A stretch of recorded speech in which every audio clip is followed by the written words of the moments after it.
Hello everyone, I'm Heather. Welcome.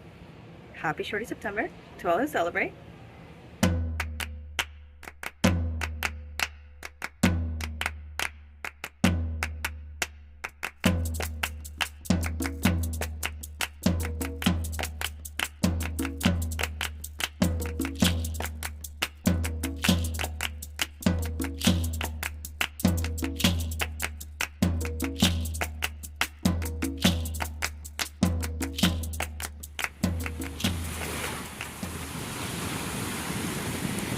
Okay, Shorty September. We're reading all the shorties, okay? 250 pages-ish and fewer, okay? Me and my co-hosts, okay, Karen and Crystal, I'll link their channels below.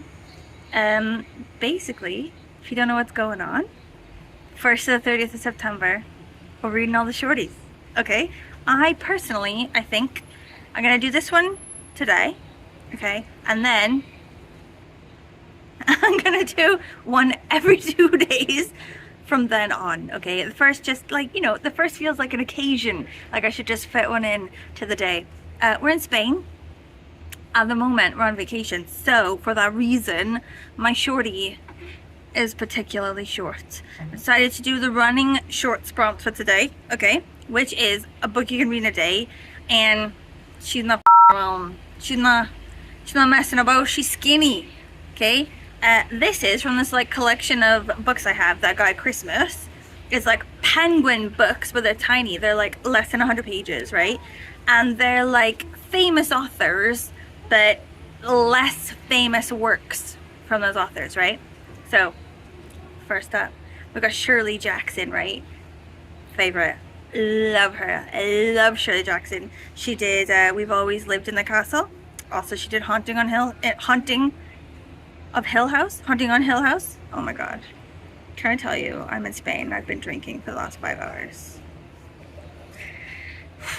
I'm not at my best, okay? But Shirley Jackson, okay? The Missing Girl is the one we're gonna do for today. Okay, like, to be fair, it's not actually the 1st of September yet. Right now, it is the 30th of August. Okay, it is like nighttime-ish. Okay? We've not broken into the 1st of September yet. But I'm waiting, okay? When it hits that golden midnight, boom, Shorty September, it begins, and I'm gonna crack into this batch, and I'm excited because Shirley Jackson is the queen of creepy. This one I don't even know what it's about. I'm not even gonna lie to you. Malice, deception, creeping dread lie beneath the surface of ordinary American life. And these miniature masterworks, what? That's right up my alley. Right up my alley, friends. And we'll see how it goes, shall we? Let's see how it goes. Lol. Look at Jay flirting with the almonds lady trying to get free samples. Kid's got a water mister for the heat. She just asked me if I want her to spray my nuts. The baby wanted to go swing, and it's really late at night. It's like 10 p.m., but we forgot that in Spain, all the kids are out at 10 p.m. still, so all the swings are taken. Alternative plan.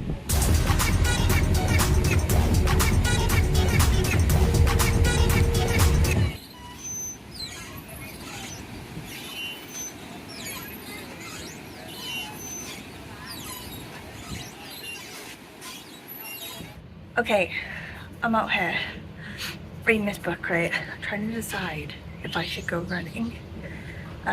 The weather forecast for today has it raining a ridiculous amount, like a downpour. The kind of downpour you don't get in any of the places where I'm from. However, if you can see, look at that sky. Like, I feel like the sky doesn't say biblical downpour. And I'm trying to decide why that is. Is it because the forecast is wrong? Because, okay, fair, whatever. Or is it because that storm's gonna roll in real quick, like, and I'm gonna be outside running, just stuck there. I don't know what should I do about it. But in the meantime, while thinking, I'm reading this, okay? Turns out this is a selection of stories. So The Missing Girl is just one of the stories.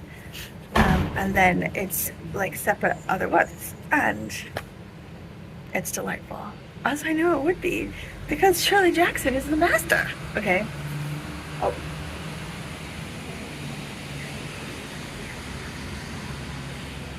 That guy's out running. Do you see him? He looked Spanish as well. I don't know why I think that. I think because he didn't look like a tourist. It looked like he was like going somewhere with a purpose, you know. I feel like he knows what's up and I should just go running. Okay, we'll talk about this later. We'll see if I come back drenched.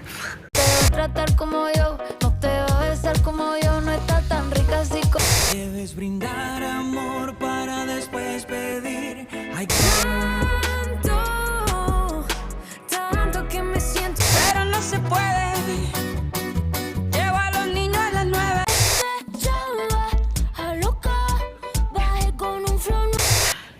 Okay, I did end up soaked, but not because of the rain. It's because I jumped into the sea with all my clothes on. Because I'm an idiot. Okay. I finished the first story, right, in this Shirley Jackson situation, and it was like the title story, The Missing Girl. And it's like this camp for like 12 to 16-year-old girls. And everyone in it has ridiculous names, like Bambi and Eeyore and Will Scarlet and shit like that. And this girl, she's sort of talking, she's sort of narrating it, and she's like, her roommate was being really annoying. She was humming in the background when she was trying to read. And all of a sudden she just said to her, like, I'm gonna go out. She's like, okay, bye. She goes out, okay, and that's Monday. And then Thursday is when she realizes, actually, I haven't seen her in a while. She's gone. So she's got to tell the people at the camp, I haven't seen her since Thursday. So then it gets like really ridiculous from there. Like, everyone's like doing ridiculous regulations. Everyone's jumping through weird regulatory hoops and everything, but they're doing it badly. Like, it's not really accomplishing anything that you'd think regulations are supposed to accomplish. And it all just gets super ridiculous. And I'm not sure then how it ends. And I feel like that's kind of a Shirley Jackson thing. You're left sort of wondering, right? So, the uncle of the missing girl comes, and he is sort of like, to be fair, like, she's got a load of siblings, and the mother sort of says, you know, sort of implying if she's lost, it's okay. I don't know. And then all these places that she was supposed to have been, like all these classes and all these workshops and everything that she's supposed to have been, they don't keep very good records, so there's not a lot of records of her actually being in those places. So now they're like, did she even exist? And stuff like this. And I thought she did exist. She was just erased by the people around her because her disappearance was inconvenient. And like, it's sort of saying about how easily people can be erased. You know, how, you know, the scary part of that whole story is that, you know, she was clearly there. She clearly was alive and was clearly around. And she's gone now. No one's looking for her because she was completely shrugged off and made to be non-existent and overlooked so intensely to where people literally no longer remember seeing her at all, you know? And I thought that was the whole point of it. But then I saw that it was published in the 50s in a sci-fi fantasy, like, magazine. So maybe it is that she, like, really didn't exist. Maybe it was, like, paranormal in that way. Like, she was a ghost or something. Do you know what I mean? I asked ChatGPT to explain it to me, and it wasn't really helpful. Like, it gave me the wrong name for the title character and everything. So, like, that AI is not coming for my job anytime soon. It's still shit, you know, which is partially comforting, I guess. But I really was hoping it could help me out here. But we'll see. Whatever.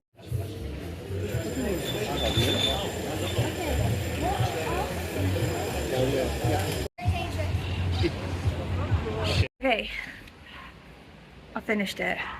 Dunzos. There's two other stories in here, right? So one is this kid. He's a 9-year-old boy, and he's sent, like, in the 50s. This is when it was written. He's sent in the 50s on the train by himself to see his grandfather, and the mom's, like, really, like, worried. She's like, oh, is he gonna get there okay? And the dad's like, calm down, Laura. He's a grown man. You know, he's 9 years old. He can do what he wants, blah, blah. and he's got like comic books and chocolate, and he's fine. And then this woman sits next to him on the train, and this cop comes in, and she introduces the little boy as his son, you know, or as her son. And the cop's like, oh, we were sort of looking for a woman on her own of your build and blah, blah, blah. And she's like, oh, I hope you find her. And then the boy gets it. He's like, why are they looking for you? She's like, I stole some stuff. Like, she's like this criminal who's like stolen all this sort of like money or whatever. And she's like on the lam. Anyway, that was sort of cute. Like, not creepy in Shirley Jackson's sort of way. But still enjoyed the writing a lot. And it was like still like, I don't know. I enjoyed that story. Okay, and then the last story is called Nightmares, or Nightmare or whatever, and that one is again like creepy in the way that Shirley Jackson does really well, and still at the end I still don't really get it. It's this woman who's like a secretary or something for an office building, like a lawyer's or something, and the girl who normally does a job there, she called in sick, so this other woman had to do it for her. And the main guy's like, okay, I need you to deliver a package for me. And she's like, okay. So she goes out to deliver this package, and there's like, find Miss X, and there's like on posters and like in this like car that's got loudspeakers, so it's saying find Miss X, and you could win all these prizes, and it's all these like really intense prizes, like a year's membership to the stock market and a yacht and like all this, like, you know, $20,000 or whatever. It's like, find Miss X, and then they're describing Miss X, and they're describing her exactly, like her outfit and her look and everything, and it's just sort of like following her around. And she asks it, she's like, what are you doing? Why are you following me around and saying find Miss X, and then like basically describing me? And he's like, sorry lady, like I'm just told to go this way, like this is the exact route I'm told to go, like, you know. He shows her the paper and she's like, oh shit. So then she's like, okay, I'll just make myself not look like this lady. She goes in, she gets a different hat, she like takes her gloves off, whatever, and then it goes around and it starts describing her new look, you know, find Miss X, blah blah blah. And she's like freaked out. Anyway, it ended, I think, with her like being Miss X, but she didn't know. Like, and again, I don't know if this is supposed to have like some sort of magical sort of like paranormal ending whereby she became Miss X, or she was Miss X and didn't know, or if she's not actually Miss X, the guy who messed it up thought she was Miss X and now she's Miss X, like she became Miss X because she was dressed like Miss X in the beginning. I don't know, God knows. But anyway, those are very simple, and I enjoyed them. Very Shirley Jackson, I feel. Very on point with Shirley Jackson. Tomorrow I've got another one of these, and that one is Daphne du Maurier. Oh, love Daphne du Maurier. Love it.